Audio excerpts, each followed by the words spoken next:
আসসালামু আলাইকুম ওয়া রাহমাতুল্লাহি ওয়া বারাকাতুহু। ওয়া আলাইকুম আসসালাম ওয়া রাহমাতুল্লাহি ওয়া বারাকাতুহু। আলহামদুলিল্লাহি রাব্বিল আলামিন ওয়াস সালাতু ওয়াস সালামু আলা সাইয়্যিদিল আমবিয়া'i ওয়াল মুরসালিন ওয়া আলা আলিহি ওয়া সাহবিহি আজমাইন। বাংলাদেশের গণমানুষের প্রাণপ্রিয় কাফেলা, শহীদি কাফেলা বাংলাদেশ জামাত ইসলামী ঢাকা মহানগরী উত্তরে মিরপুর অঞ্চল কর্তৃক আজকের এই ইউনিট সভাপতি সম্মানিত সভাপতি, ঢাকা মহানগরী উত্তরে সংগ্রামী সহকারী সেক্রেটারি, কেন্দ্রীয় মজলিসের অন্যতম সদস্য প্রিয় ভাই মাহফুজুর রহমান, মঞ্চ উপবিষ্ট বাংলাদেশ জামাত ইসলামী ঢাকা মহানগরী উত্তরের সংগ্রামী নায়েবে আমির, প্রবীণ রাজনীতিবিদ, আমাদের সকলের শ্রদ্ধেয় জনাব আব্দুর রহমান মুসা ভাই, মঞ্চ উপবিষ্ট এই অঞ্চলের বিভিন্ন থানার সম্মানিত আমির, নায়েবে আমির, সেক্রেটারিবৃন্দ, আমাদের আরেকজন মেহমান আমার সাথে এসেছেন ভাই বিহারীনগর উপজেলা জামাতের নায়েবে আমির, এবং সম্মানিত প্রিয় আমাদের সকলের অত্যন্ত হৃদয়ে যাদেরকে আমরা ধারণ করি, যাদের মাধ্যমে আমরা জামাত ইসলামীকে জনগণের কাছে রিপ্রেজেন্ট করি, যাদেরকে দেখে মানুষ জামাত ইসলামীতে আসে, জামাত সম্পর্কে সুধারণা পোষণ করে, জামাতের ব্যাপারে মানুষের অত্যন্ত পজিটিভ ধারণা তৈরি হয়, আমাদের সেই সব মাঠে সংগ্রামী সিপাহ সালার ভাইরা। আপনারা সবাই কেমন আছেন? মাইকের আওয়াজ কি একটু ছোট হয়ে গেল?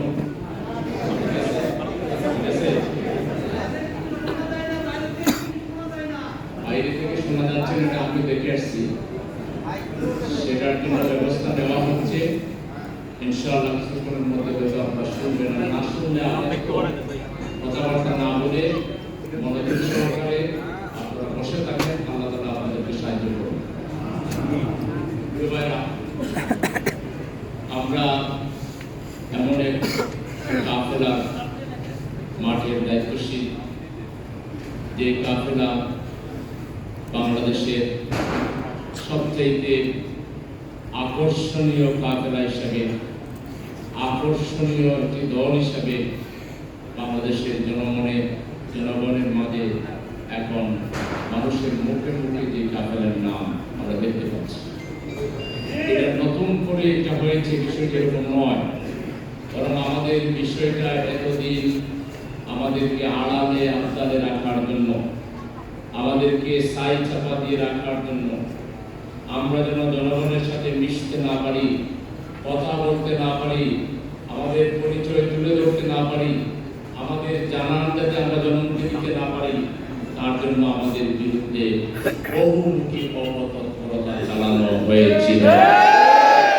যার ফলে যেভাবে জনগণের কাছে আমাদের পৌঁছার কথা ছিল, জনগণকে আমাদের কাছে আনার কথা ছিল, আমাদের আপন বানানোর কথা ছিল, জনগণের সুখে দুঃখে আমাদের পাশে থাকার কথা ছিল, আমরা আমাদের প্রিয় জনগণের কাছে যাওয়া থেকে অনেকটাই বঞ্চিত ছিলাম। আলহামদুলিল্লাহ, আল্লাহ তাআলা তার অপার মেহেরবানি আর দয়া দিয়ে একটি জগদ্দল পাথর, দেশ এবং জাতি এবং মানবতার সবচেয়ে বড় দুশমন, ইসলামের দুশমন, দেশের স্বাধীনতা সার্বভৌমত্বের বিরুদ্ধে অবস্থানকারী বিদেশি একজন দাসীকে বাংলাদেশ থেকে বিদায় করে দিয়ে মসজিদের নগরী, ইসলামের নগরী, ঢাকা নগরী এবং বাংলাদেশকে আল্লাহ আজাদ করে দিয়েছে। সেই জন্য মাহমুদের দরবারে নতশির শুকরিয়া আদায় করি আলহামদুলিল্লাহ। সালাম আমাদের মহান নেতা ও শিক্ষক জনাবে মুহাম্মদ রাসূলুল্লাহ সাল্লাল্লাহু আলাইহি ওয়াসাল্লাম। প্রিয় ভাইরা, জামাত ইসলামী এমন একটি দায়িত্বশীল, গতিশীল এবং অনুপ্রেরণা সৃষ্টিকারী একটি দল যেই দলের মধ্যে একজন ব্যক্তির চিন্তা চেতনাকে দৃষ্টিভঙ্গিকে পরিবর্তন করে দিয়ে তাকে আল্লাহমুখী করার জন্য, তাকে রাসূলের অনুসারী বানানোর জন্য, তাকে দ্বীনের একজন খাঁটি অনুসারী বানানোর জন্য যেই দলের সূচনা লগ্নে কেউ যদি এই আন্দোলনে আসে, প্রথমে সে একটা নিপুণ ইসলামী জ্ঞান চর্চার সুযোগ এখানে পায়। অন্যদের এখানে আসলে প্রথমে তাকে সন্ত্রাসের দীক্ষা দেওয়া হয়, কিভাবে মদ খেতে হবে, কিভাবে গাঁজাখুরি করতে হবে, কিভাবে অবৈধ ব্যবসা করতে হবে, অবৈধ রিকশা চরিতার্থ করতে হবে, তাদেরকে সেই দীক্ষা দেওয়া হয়। আর আমাদের এখানে কেউ আসার সাথে সাথে আমরা বুকে জড়িয়ে ধরে পরস্পরে তার হাতে মহান আল্লাহ তাআলার বাণী কোরআন মাজিদ আমরা তুলে দেই, রাসূলের সুন্নাহ জানার জন্য হাদিস তুলে দেই, ইসলামের গ্লোরিয়াস হিস্ট্রি জানার জন্য তাদের হাতে আমরা ইসলামী সাহিত্য তুলে দেই। একটা সহযোগীর ভাষা থেকে আমিরে জামাতের ভাষা পর্যন্ত প্রত্যেকটা ভাষা যদি সাংবাদিকরা সার্চ করে, এদেশের যারা গবেষক, এদেশের যারা বিশ্লেষক, যারা নানা গবেষণা করেন, তারা যদি বাংলাদেশে একটি দলকে যদি অনুসন্ধান করেন, যে দলের একজন সমর্থক থেকে সর্বোচ্চ আমির জামাত পর্যন্ত প্রত্যেকের ভাষায় তারা কোরআন পাবেন, হাদিস পাবেন, ইসলামী সাহিত্য পাবেন, ইসলামী সংস্কৃতির তারা একটা ধারণা পাবেন আমাদের বাসা বাড়িতে যদি তারা যেতে পারে। ইসলামী জান কতগুলো ব্যক্তি পূজা ছবি, রং বেরঙের ছবি লাগিয়ে রেখে, মূর্তি বানিয়ে রেখে নেতাদের পূজা করা হয়, বোঝানোর চেষ্টা করা হয় আমরা ওই নেতার অনুসারী, আমার সাথে ওই নেতার পরিচয় আছে, এবং এই পরিচয়গুলোকে ব্যবহার করে দান্দাবাজি করা, চাঁদাবাজি করা, টেন্ডারবাজি করা, জাতির শান্তিকে কেড়ে নিয়ে জাতিকে নিরন্তর একটা টেনশনের মধ্যে রাখার কাজ হচ্ছে। আমরা ছাড়া বাকি যাদের সাম এক্সেপশন কিছু বাদ দিলে বেশিরভাগের চরিত্র হচ্ছে একই রকম। আমরা আল্লাহ শুকরিয়া আদায় করি, এমন একটা অনন্য সুন্দর আন্দোলনের সাথে আমরা আছি, যে আন্দোলনের শুরু হয় জ্ঞান দিয়ে। আল্লাহ নবীকে আল্লাহ তাআলা বিপ্লবের জন্য যে মিশন দিয়েছিলেন, সেই মিশনের শুরুটা ছিল ইকরা বিসমি রাব্বিকাল্লাযী খলাক, তোমার প্রভুর নামে যিনি তোমাকে সৃষ্টি করেছেন। সেই জ্ঞানের শুরু, আল্লাহ রাসূলের বিপ্লবের শুরু হয়েছিল জ্ঞান অন্বেষণের মধ্য দিয়ে। আর সেই আন্দোলনের ধারাবাহিকতা এই আজকে কিয়ামতের এই কাছাকাছি এসে, আখেরি জামানায় এসে আমরা যারা ইসলামী আন্দোলন করছি, আমাদের একই আদর্শ। আমরা জ্ঞানকে আমরা সবার আগে প্রায়োরিটি দিয়ে, জ্ঞান অর্জনকে আমরা সবচেয়ে বেশি গুরুত্ব দিয়ে আমরা কাজ করি, ঠিক না? আমাদের যে রিপোর্ট বই আছে, সেই রিপোর্ট বইয়ের শুরুতে 1 নম্বর কলাম হচ্ছে কোরআন অধ্যয়ন, 2 নম্বরটা কি হাদিস অধ্যয়ন, 3 নম্বরটা কি ইসলামী সাহিত্য অধ্যয়ন। বাংলাদেশ কিংবা অন্য কোনো জায়গায় কোনো পার্টির কর্মীদেরকে এইভাবে জ্ঞান অনুশীলনের জন্য প্রচেষ্টা চালানো হয়, এর দ্বিতীয় কোনো উদাহরণ পাওয়া যাবে না। উদাহরণ তো আছে, আপনারা নাও বললেন, হাও বললেন, কিন্তু এই কোরআন হাদিস ইসলামী সাহিত্য ইউনিট সভাপতি সেক্রেটারিরা প্রতিদিন পড়েন। একদিন না পড়লে মন খারাপ হয়, কোনোদিন না পড়ে ঘুমায় গেলে ঘুম থেকে উঠিয়া পড়েন। পড়া বাদ দেন না। পড়াই হচ্ছে আপনার ধ্যান, পড়াই হচ্ছে আপনার তপস্যা, পড়াই হচ্ছে আপনার আকর্ষণীয় বস্তু।